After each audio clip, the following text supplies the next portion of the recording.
Juni 2023, Presiden mengaku dia wajib cawe-cawe dalam transisi kepemimpinan nasional sebagai bentuk tanggung jawab moral sebagai Presiden. Cawe-cawe itu sudah saya sampaikan bahwa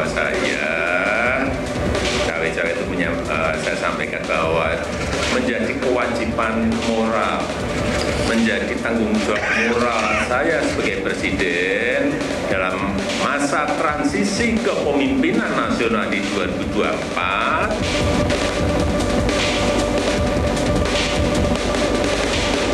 Meski sikap ini marak dikritik, Jokowi seolah tidak peduli. Aroma cawe-cawe Presiden terasa melalui putusan Mahkamah Konstitusi yang berdampak pada lolosnya Gibran sebagai calon wakil Presiden. Usai pemungutan suara, cawe-cawe Jokowi belum berhenti. Program makan gratis Prabowo Gibran tiba-tiba dibahas dalam rapat kabinet. Meski menyudut opini soal etika yang lagi-lagi diabaikan. Bahas tentang program-program prioritas Pak Prabowo, termasuk dalamnya adalah makan siang tahap awal. Ada, saya lihat sepintas begitu ya, karena waktunya cukup singkat. Tidak dibahas secara detail. Kita hanya ada satu elemen yang itu juga menjadi program unggulan dari capres yang terpilih. Harusnya itu tidak dibicarakan sekarang, menunggu nanti presiden baru, misalnya Pak Ganjar yang dilantik atau Pak Anies atau Pak Prabowo gitu, menunggu itu. Artinya menunggu sesudah 20 Oktober agar lebih etis, itu kan itu. Jokowi bahkan disebut-sebut akan memiliki peran penting dalam pemerintahan Prabowo Gibran. Akan ada perannya, tapi kita tunggu saja. Kalau ada pandangan. Terbaru, Jokowi bahkan diduga berada di balik melonjaknya suara Partai Solidaritas Indonesia. Apa motif cawe-cawe Jokowi? Jokowi kesusu, Jokowi cawe-cawe.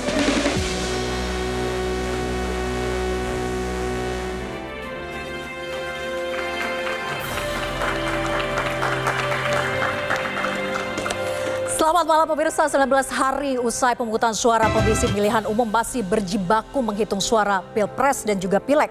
Namun di saat tahapan pemilu masih berjalan, Presiden Joko Widodo justru melakukan hal yang tidak pernah dilakukan pendahulunya. Tanpa tedeng aling-aling, Presiden dan para pembantunya sudah mulai membahas program unggulan Prabowo Subianto yang saat ini raihan suaranya unggul dibandingkan dua capres lainnya. Laku Presiden ini mengingatkan publik akan perkataan Jokowi sebelumnya, yakni ia akan cawe-cawe dengan alasan demi kepentingan bangsa. Lalu apa motif Jokowi membahas program Prabowo saat ia masih menjabat sebagai Presiden? Benarkah Jokowi khawatir berbagai program mega proyeknya tidak berjalan di era Prabowo? Inilah Panggung Demokrasi bersama saya Vera Bahaswan. Jokowi kesusu, Jokowi cawe-cawe.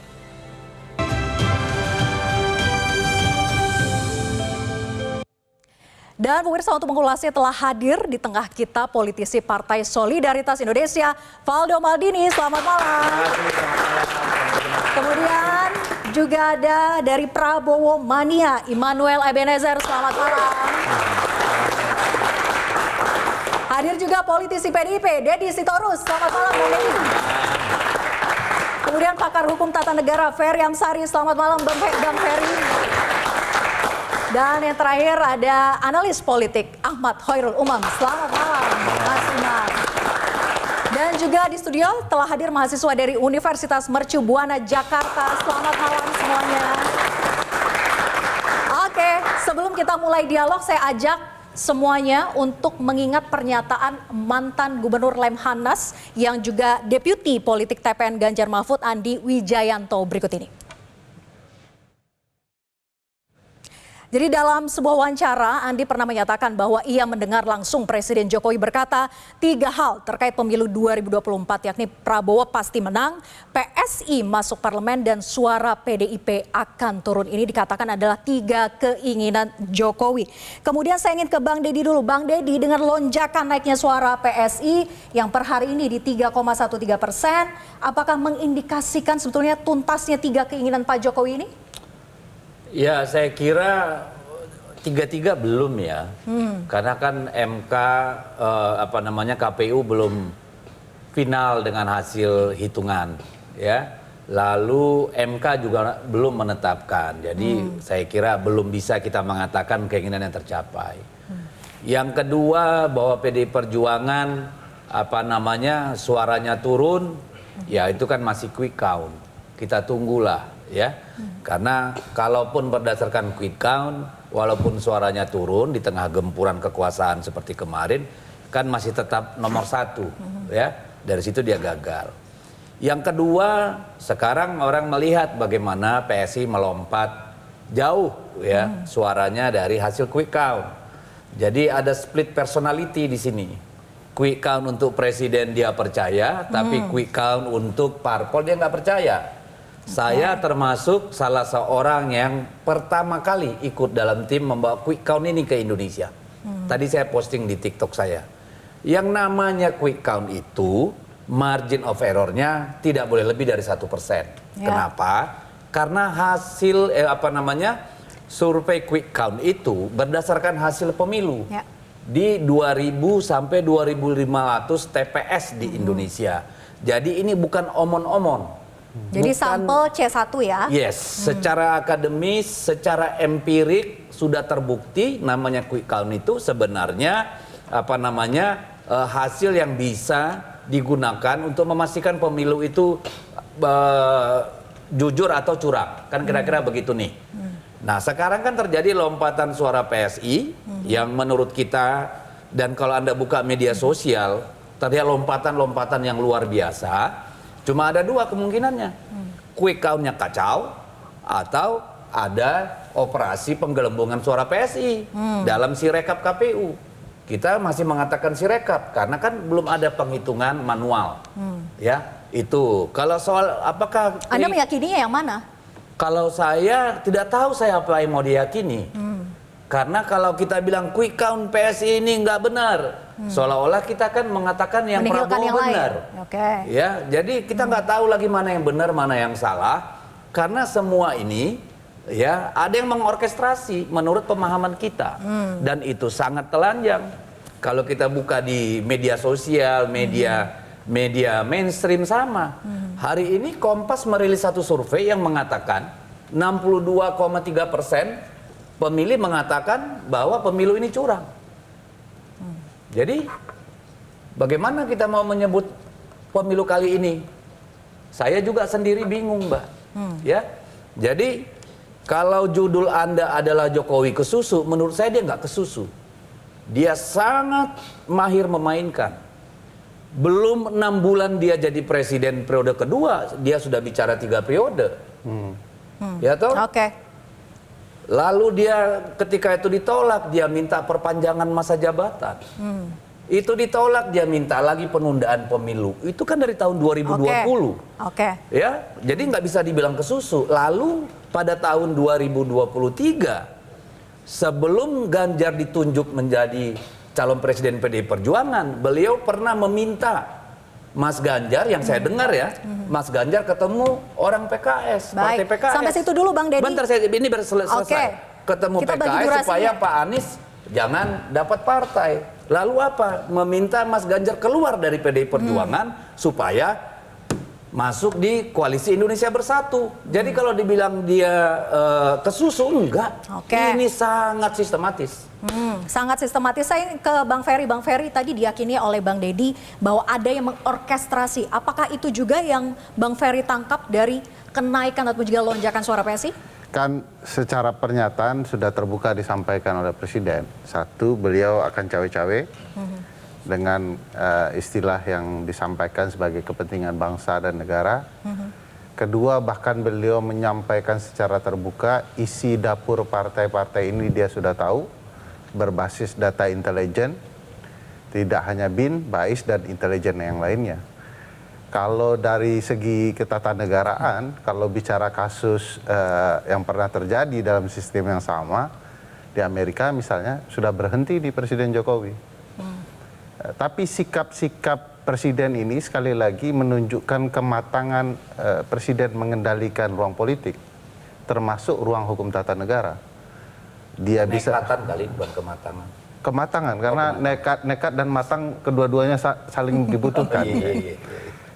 Kemampuan menguasai Mahkamah Konstitusi sebagai pintu jalan untuk anak dan partai-partai tertentu di kemudian hari, termasuk nanti di perselisihan hasil terlihat semua orang dulu memprotes ketika kami mempermasalahkan royal wedding antara paman Gibran dan adiknya Presiden Jokowi sebagai sesuatu yang akan berkaitan dengan kepentingan terutama menjaga kebijakan dan kepentingan elektoral. Jadi Bang Ferry tidak kaget kalau memang ada orkestrasi di belakang ini?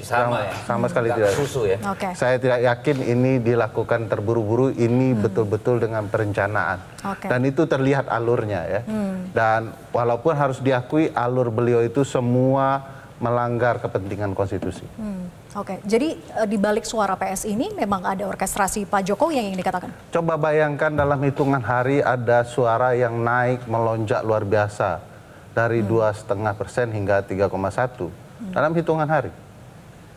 Dan semua memperlihatkan satu partai yang berubah signifikan. Jadi bagi saya kalau tidak ada kekuasaan yang penting mengubah alur permainan ini, tidak akan mungkin ini terjadi. Harus diakui, mohon maaf, ini partai teman saya, Valdo. Partai ini partai baru. Tidak punya preferensi yang berkaitan dengan kinerja politik sebelumnya. Sehingga preferensinya naik. Apa yang menyebabkan sebuah partai kecil, mohon maaf sekali lagi, tiba-tiba bisa melonjak luar biasa kalau bukan ada permainan. Mohon maaf, meskipun anak presiden jadi ketua harus ada background story. Partai ini betul-betul diminati. Faktanya tidak ada. Faktanya tidak ada. Tanggapannya Bang Faldo? Ya, pertama saya sepakat juga tuh sama Bang Deddy di awal ketika beliau bilang bahwa ini belum final, bahwa ini memang ada KPU dan ada institusi negara lagi yang memang mengesahkan ya. Jadi ya pada hakikatnya ya kemenangan Pak Prabowo dan Pak Gibran bukan karena Pak Presiden gitu kan, tapi ya memang karena proses pemilu selesai dihitung di KPU, misalnya dari MK ada gugatan apa gimana memutus hasil pemilunya, proses itu kan memang jamak terjadi di Republik. Jadi itu satu. Yang kedua, bicara soal suara PSI ya. Sebenarnya sih kalau dari kita memang apabila kita melihat tentunya kita yakin bahwa semuanya masih dalam range margin of error dari quick count itu sendiri. Saya yakin teman-teman di sini dan juga bapak-bapak di depan, siapapun yang ada di sini tahu bahwa memang dalam survei itu ada margin of error, dalam quick count itu ada margin of error, dan kenaikan suara PSI itu bukan dari 2,5 seperti tadi yang Bang Ferry bilang. Dari progresnya itu dari 2,8 jadi 3,1, kenaikannya cuma 0,24%. Ya. Jadi pada dasarnya memang bagi kita itu masih di dalam range yang memang kayak ingus aja nih, naik turun aja dia, naik turun, karena dia memang ya dalam range margin of error gitu loh. Jadi gimana gitu kan? Ya tapi kalau seandainya publik, tapi seandainya ya, aku lanjutin ya. Tapi kalau seandainya publik merasa itu sebuah hal yang perlu disikapi, jangan lupa KPU pun juga udah statement terkait OCR dan beberapa teknologi yang memang perlu Poinnya dicermati kan di sini, lagi. Bang Faldo, bahwa banyak mempertanyakan kenapa tiba-tiba suara PSI naik begitu kan. Nah pertanyaannya dari PSI sendiri ada inisiatif tidak untuk membandingkan misalnya data dari Sirekap maupun dengan C1 punya? Ada tentunya. Jadi sudah di-compare. Kita punya saksi di TPS, kita tuh juga ada OTT namanya Mbak, yang Pak Romi bicara soal soal PSI juga, P3 yang mengamukan. Kita OTT juga Pak Romi, operasi tungguin TPS gitu ya. Dan kita juga OTT, kita juga datanya punya C1. Apa yang internal dapatkan? Kita punya C1, kita itu punya real saksi, dan kita komplain. Dan kita komplain juga, bahkan suara P3 turun aja kita komplain. Jadi ya di dapil saya kita komplain, kita ada orang-orangnya ada gitu. Walaupun mungkin nggak selengkap PDI, PKS dan sebagainya, tapi memang operasi tungguin TPS itu Bang, alias OTT, Pak Romi, ya, itu juga dikerjakan sama PSI. Jadi dalam artian kita juga sadar kok kalau seandainya ada yang ngaco suaranya, kita juga kerjakan. Jadi berilah kita sama-sama kesempatan dan juga ada kenaikan di partai lain kita juga ngecekin. Harapan saya semua partai politik melakukan ini tentunya, ya, bahwa kita ada data C1 yang dipegang sama tabulasi internal dan memang ada beberapa yang temuan diributkan. PSI, pertanyaan saya, ada yang salah input tidak? perbedaan antara C1, oh harusnya nggak segini, tapi tiba-tiba menggelembung suara PSI? Banyak Ada sekali suara kita yang banyak suaranya inputnya dikit. Ya, di tabulasi rapat plano itu banyak sekali. Nah, itu yang kita teriak-teriak di bawah. Jadi maksudnya memang justru kurang suaranya. Iya, si rekap itu juga saya bilang mungkin ada kesalahan. Tapi KPU sudah statement, ya, penghitungan berjenjang gitu ya. Jadi saya kira mari sama-sama kita awasi gitu, dan kita senang aja gitu. Ayo awasi juga PSI, awasi juga P3 yang ada naiknya juga, ya kan, awasi juga dari PKB yang ada naiknya juga. Kita awasi aja semua, mantap jadinya. Semua peran mengawasi ya.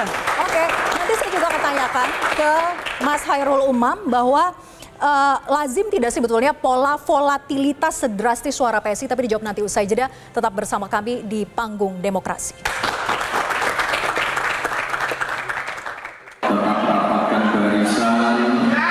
Membuat konsolidasi ini belum selesai. Ya. Pilkada, Pilgub, dan saya juga secara pribadi saya mohon adik saya supaya ikut kawal PSI.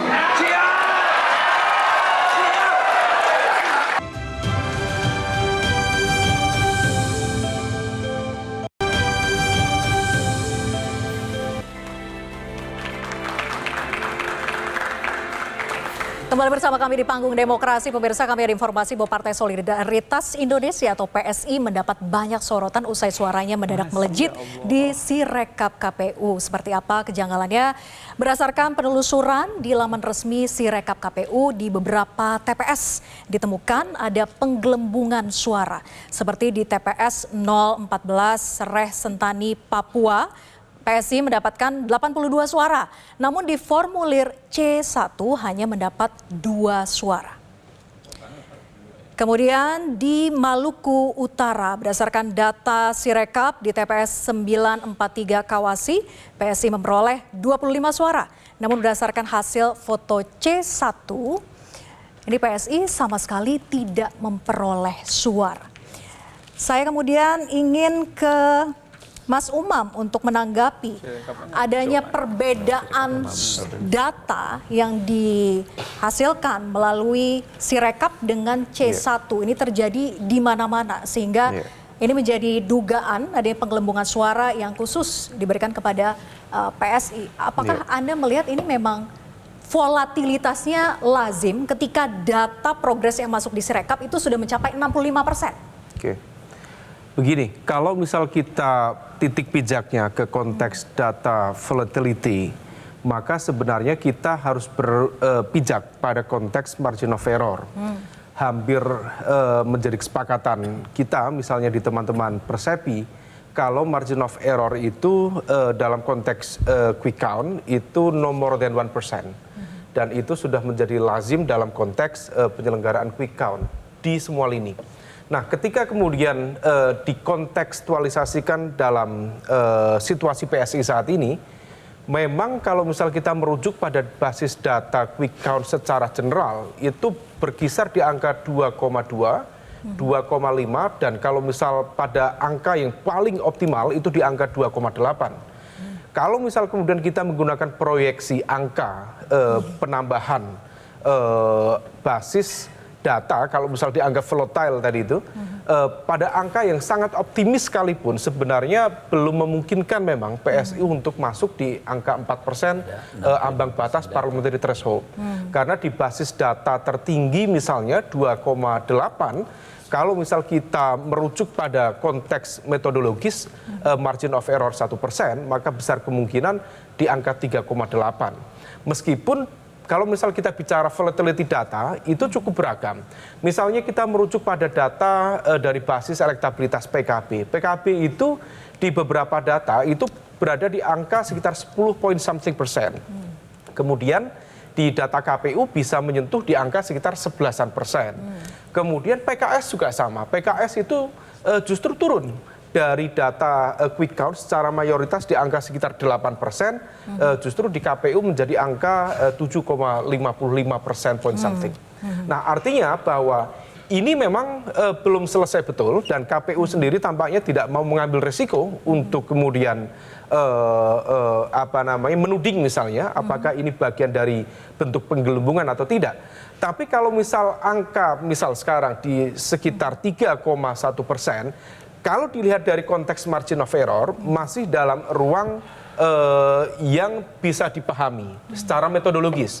Yang menjadi concern publik adalah dalam hitungan 2 hari kemarin misalnya, mengapa kemudian di antara partai-partai yang lain yang tampaknya tidak muncul sebuah gelembung atau lonjakan angka yang signifikan, mengapa kemudian itu bisa terjadi di PSI. Sebenarnya kan konteksnya itu. Nah, adapun kemudian agregat angka secara umum, ini dari versi KPU belum final.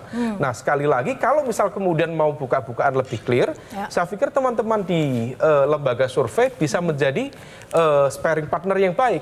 Karena mereka juga basis datanya adalah dari formulir C1, kemudian dari kelompok saksi-saksi ya yang kemudian tersebar di masing-masing TPS. Jadi bisa dilihat di momentum itu yang dijadikan sampel mana. Dari sekian 2.000 sampel TPS itu, kita cek misalnya, apakah dari sekian ribu sampel itu kemudian memang angkanya sama atau tidak.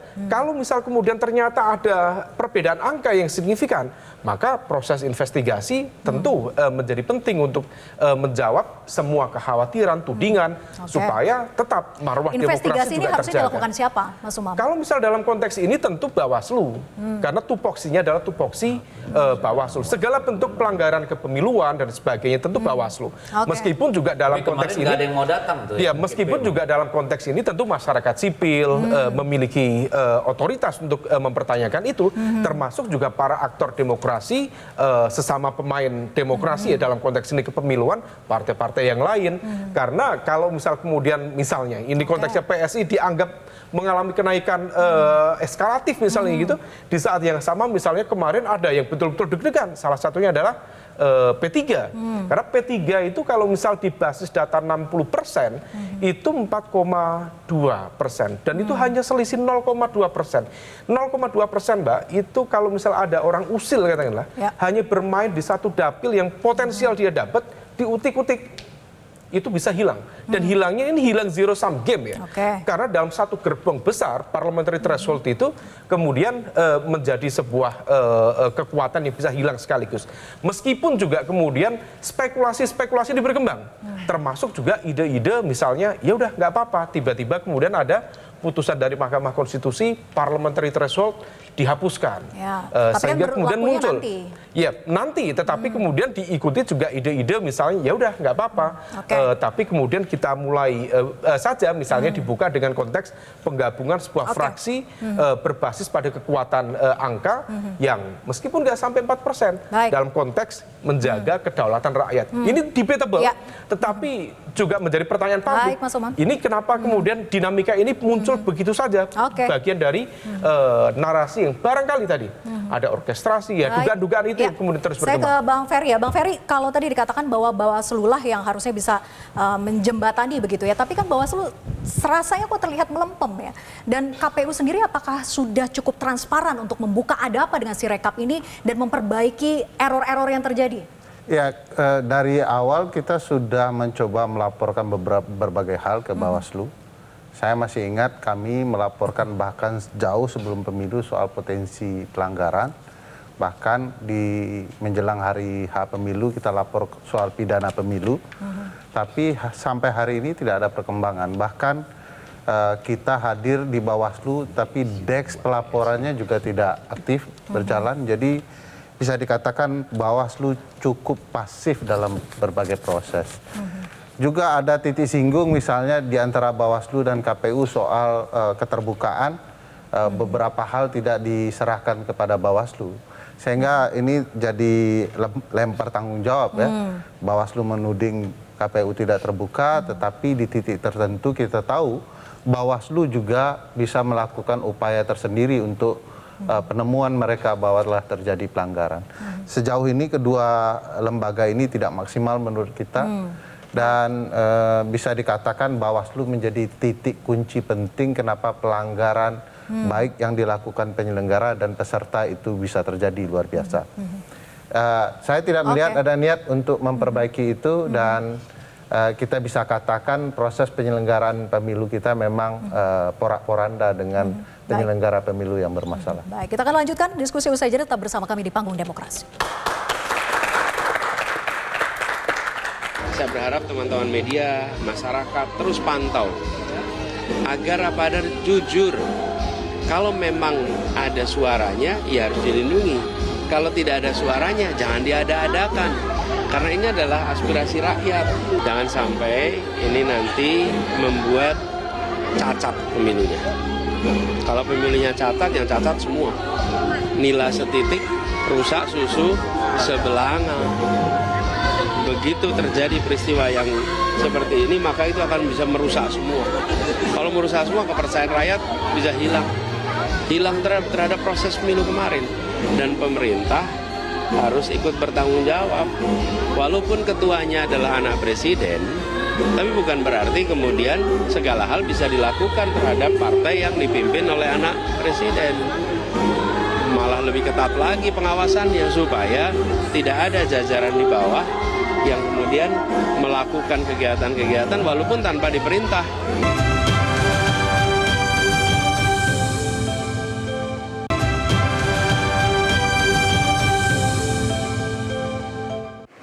Cawe-cawe itu sudah saya sampaikan bahwa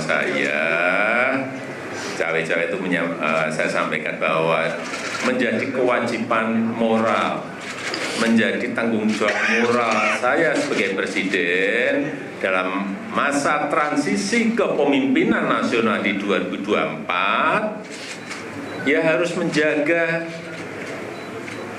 agar masa transisi kepemimpinan nasional lewat pemilu serentak, lewat pilpres itu bisa berjalan dengan baik. Harusnya itu tidak dibicarakan sekarang, menunggu nanti presiden baru, misalnya Pak Ganjar yang dilantik atau Pak Anies atau Pak Prabowo gitu, menunggu itu. Artinya menunggu sesudah 20 Oktober agar lebih etis, itu kan itu. Ya jadi sekarang ini bicaranya udah beda-beda. Presidennya bilang nggak bicarakan itu, menterinya bilang iya, yang macam-macam sudah. Karena ini udah mulai nggak terkoordinasi lagi isu.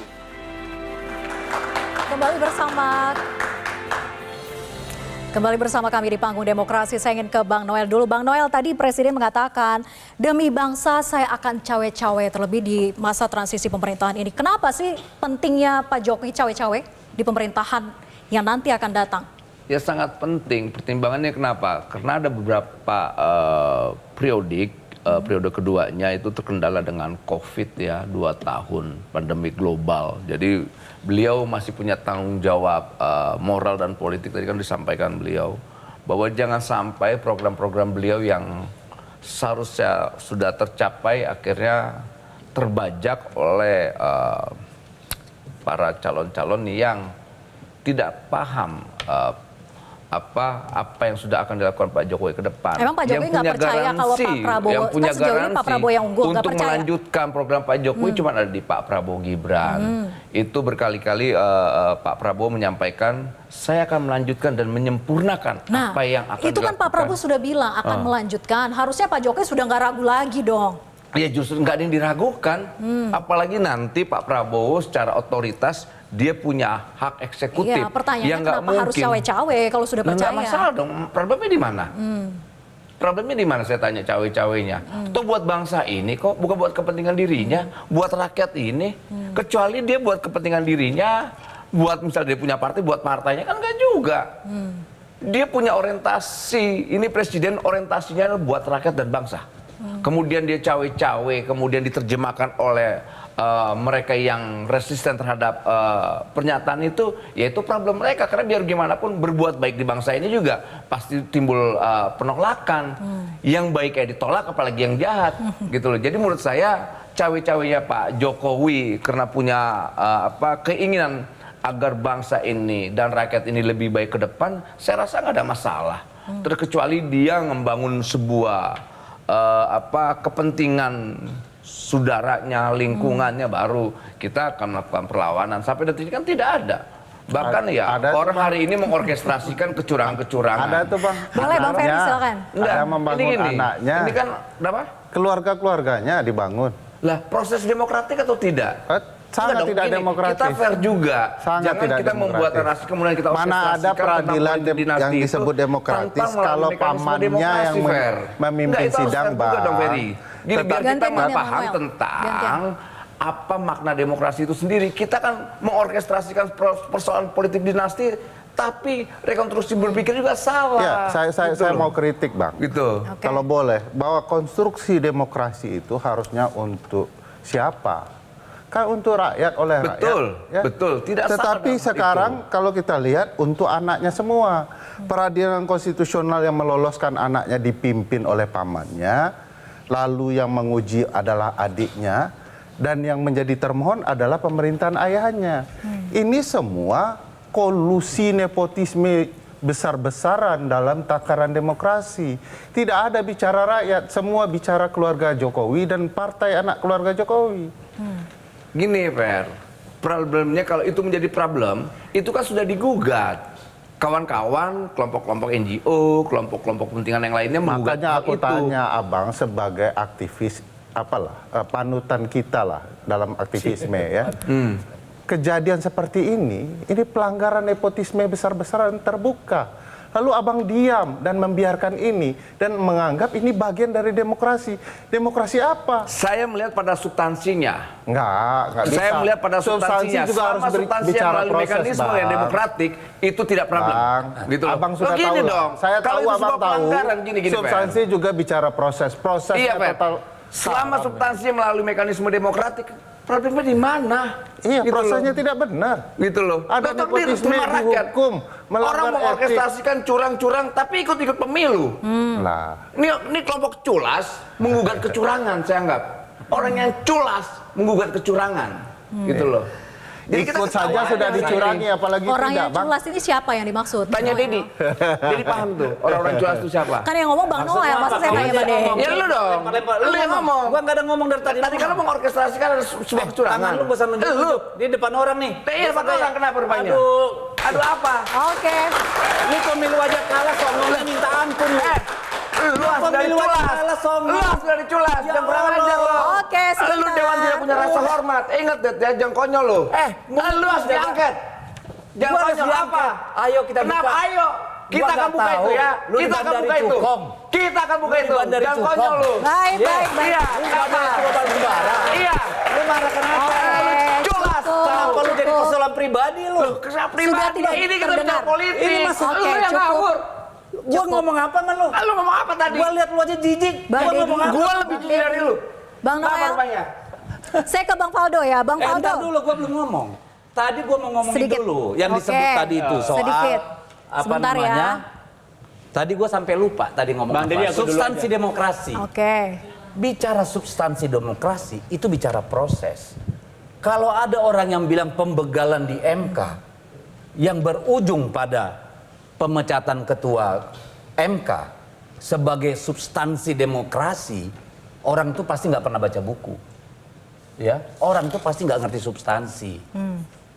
Lalu kalau ada orang bilang bahwa bagi-bagi bansos dengan melanggar undang-undang APBN, undang-undang keuangan negara, ya.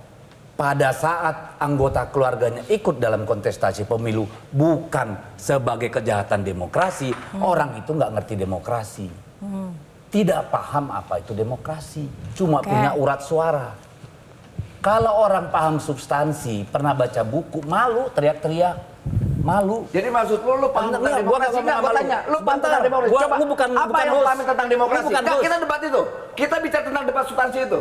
Paham tentang demokrasi yang mana? Paham demokrasi yang mana tentang demokrasi yang lo pahami? Pembegalan MK. Mana?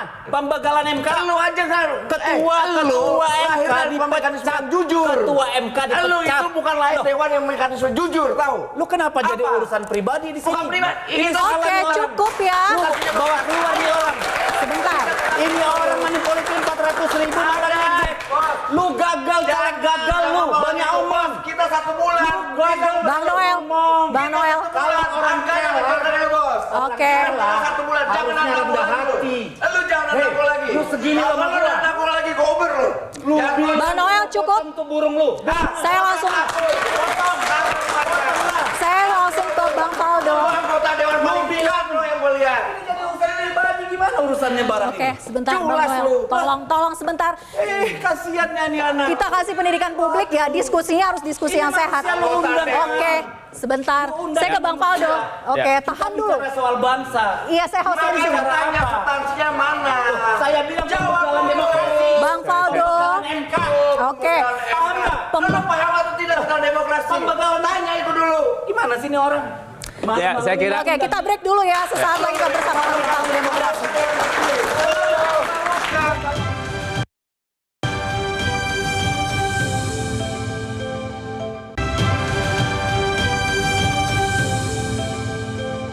Ya tentu akan ada perannya, tapi kita tunggu saja. Terima kasih. Kalau ada pandangan Pak Jokowi terlalu cawe-cawe pemerintahan Pak Prabowo gimana Pak?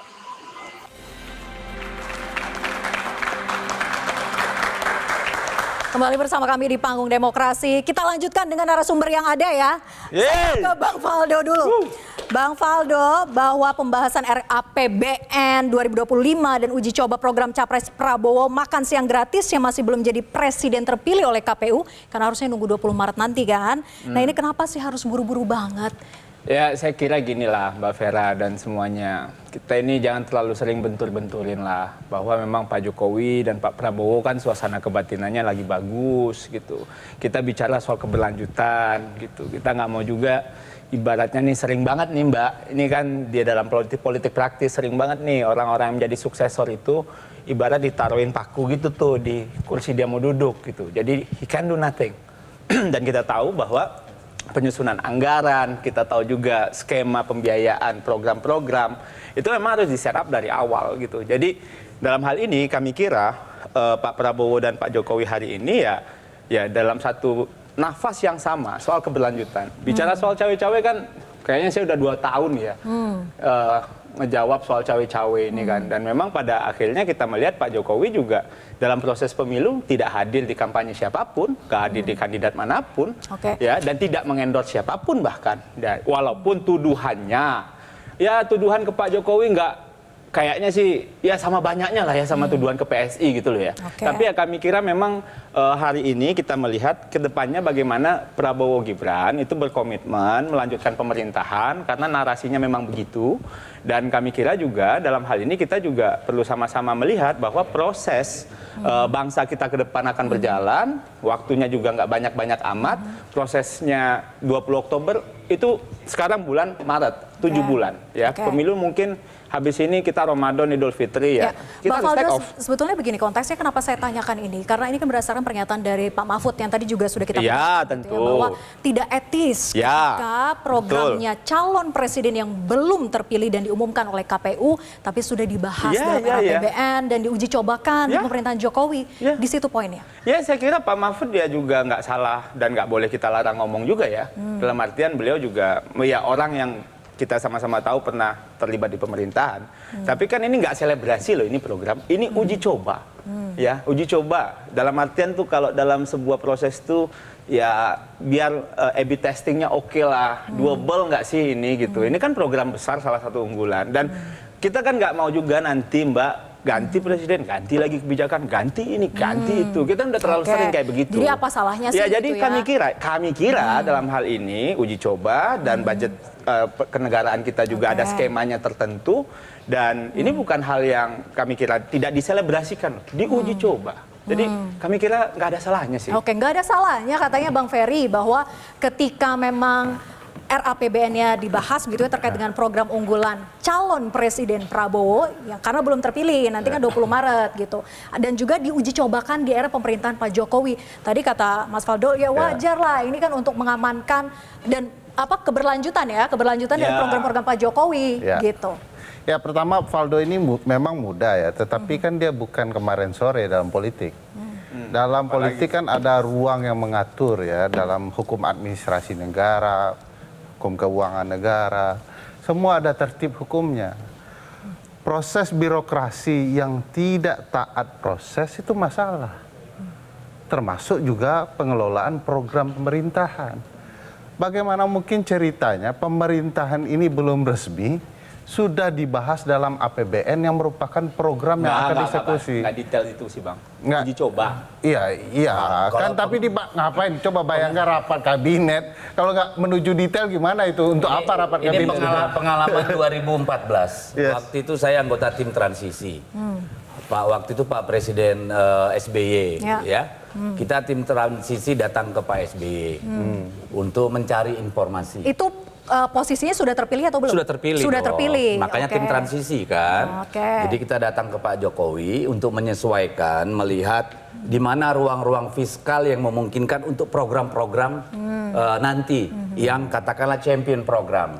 Pada waktu itu saya, waktu itu ketua tim transisi Bu Rini Sumarno, dan ada Pak BGS yang sekarang Menteri Kesehatan, itu kita bermalam-malam mengolah APBN ini yang ada untuk melihat nanti. Termasuk menghitung kebutuhan anggaran untuk yang namanya infrastruktur.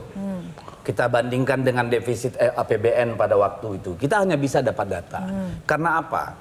RPJMN-nya Presiden itu berlaku 5 tahun. Jadi harusnya sampai 2025 itu masih menyelesaikan hal-hal yang belum diselesaikan oleh Presiden petahana. Makanya kan siklus APBN yang didapat oleh Presiden berikutnya kan itu bukan tahun pertama dia menjabat, APBN yang dia susun, enggak. Itu yang sebelumnya. Tetapi kemudian kan keanehan muncul ketika kemudian Presiden Jokowi membahas dalam rapat kabinet champion program dari paslon yang baru menang quick count. Belum menang oleh Mahkamah Konstitusi dan KPU loh. Baru menang quick count. Sudah bahas dalam rapat kabinet. Ya. Di mana ada pertentangan nih, Pak Presiden bilang, itu kan cuma bahas ini, itu aja udah aneh. Lalu Bahlil menjelaskan secara detail apa yang mereka bahas, ya. Menteri yang lain juga begitu, Bu Sri Mulyani dan sebagainya. Jadi kalau saya melihat, ini bukan seperti tadi yang dikatakan oleh wakil dari Gerindra itu, bahwa ini biasa kepentingan rakyat. Enggak, ini adalah hal yang aneh. Jadi kenapa ini aneh, kenapa begitu? Ya ini kalau menurut saya hanya membuktikan bahwa Pak Presiden ya itu dan kabinet ya sebenarnya dalam tanda kutip ya tim bayangan atau tim pemenangan paslon, karena tidak ada logiknya RPJMN itu. Lalu apa yang dilakukan oleh Presiden? Baik, saya ke Mas Umam. Mas Umam, apakah hak angket itu bisa jadi solusi untuk membuka dugaan cawe-cawe Pak Jokowi dengan berbagai macam rentetan yang sudah terjadi? Iya, kalau misal dalam konteks hak angket versi DPR ya, tentu bergantung pada konteks apa saja yang akan diinvestigasi. Maka sebenarnya per hari ini saya sangat-sangat berharap itu. Angket itu daftarkan saja dulu. Dan kalau misalnya kita merujuk ke Undang-Undang MD3, itu kan syaratnya sangat sederhana sebenarnya. Diajukan oleh 25 anggota DPR, lebih dari 1 fraksi, nanti kemudian dibawa ke paripurna. Nanti di paripurna kita akan melihat itu siapa sebenarnya yang memiliki political will yang serius, yang memiliki komitmen untuk membuka, untuk melakukan investigasi dalam konteks tudingan-tudingan supaya nggak hanya berhenti di level itu saja. Jadi hak angket harus bergulir dan bisa jadi solusi untuk mengungkapnya begitu ya? Ya, kalau misal kemudian prosesnya terutama ya dalam konteks poin-poin yang akan diinvestigasi itu clear, kemudian konteks isu implementasi kebijakan dan juga undang-undang yang mau diinvestigasi juga clear, kita juga lebih enak. Karena kalau misal tidak, ini Om Ferry ini terlalu sering kena prank. Jadi kampus sudah bergerak, suara guru besar sudah bergerak, tapi itu hanya bergerak pada level kekuatan ekstra parlementer. Sementara kita cek di dalam intra parlementer, praktis tidak ada terjadi apapun. Artinya apa? Ada gap di sana. Nah, kita nggak karena ini bola panasnya di PDIP. Nah, ini yang kemudian nanti harus dijawab dengan baik. Reses sudah selesai sampai 4 Maret, jadi besok gimana nih, hak angket udah siap digulirkan nggak? Yang saya tahu sampai malam ini DPP masih rapat. Ya, jadi saya belum bisa bilang sekarang. Tetapi kan seperti tadi saya sampaikan, survei Kompas hari ini, 62,2% publik setuju hak angket kecurangan pemilu. Tetapi kalau saya melihat, ya, hak angket ini utamanya bukan untuk urusan pemilu. Dalam artian urusan hasil, siapa yang menang, berapa suara, bukan itu hak angket. Ya, itu nanti implikasi. Tetapi hak angket ini yang sudah pernah terjadi sejak zaman Bung Karno, ada hak angket devisa negara, penggunaan devisa, hak angket Pertamina Gate pada zaman Pak Harto, pada zaman Gus Dur ada Brunei Gate dan Bulog Gate dan seterusnya nih. Zaman Pak SBY itu ada 6 apa 7 hak angket nih. Jadi hak angket ini untuk apa? Untuk memeriksa pelaksanaan undang-undang dan kebijakan pemerintah, penyelenggaraan kekuasaan ya yang berdampak luas ya yang menyentuh banyak orang. Progresnya sudah sampai dalam hal mana? ini Sudah ada tanda tangan tidak dari internal PDIP sendiri untuk mengumpulkan 25 orang minimal? Besok kita lihat dan bukan hanya besok, masih bisa besok, bisa lusa ya. Karena kan tadi seperti saya sampaikan, ini kan bukan sekedar, jangan ditarik-tarik dengan pemilu. Karena pemilu belum ada pemenangnya. KPU belum menetapkan hasilnya. Tapi berapa persen keyakinan untuk pasti digulirkannya, Bang Deddy? Loh, saya kan nggak bisa main persen-persen. Kita aja masih reses. Kan masih reses nih. Ya anggota DPR sekarang masih pada di dapilnya, jagain suara. Ini beda sama pemilu-pemilu yang lalu. Tetapi saya mau bilang, dalam pelaksanaan pemerintahan kemarin, selama pemilu banyak hal yang dilanggar. Undang-undang APBN dilanggar, Undang-undang Keuangan Negara dilanggar, ya kan? Macem-macem. Jadi kesana dulu kita pergi. Durasi kita sudah habis, sudah kredit title ya. Mohon maaf lagi. Hak angketnya Bang. Semangat katanya ini ditunggu ya semua pihak. Itu melanggar undang-undang karena harus ada penerimanya, ada semangat hak angketnya. Kita tunggu ya Bang Deddy, hak angketnya digulirkan ya. PDIP inisiator nih. Baik. Terima kasih Bang Deddy, Bang Ferry, kemudian Mas Umam dan juga Bang Faldo. Saya Vera Bahason pamit undur diri. Terima kasih atas atensi Anda dan selamat malam.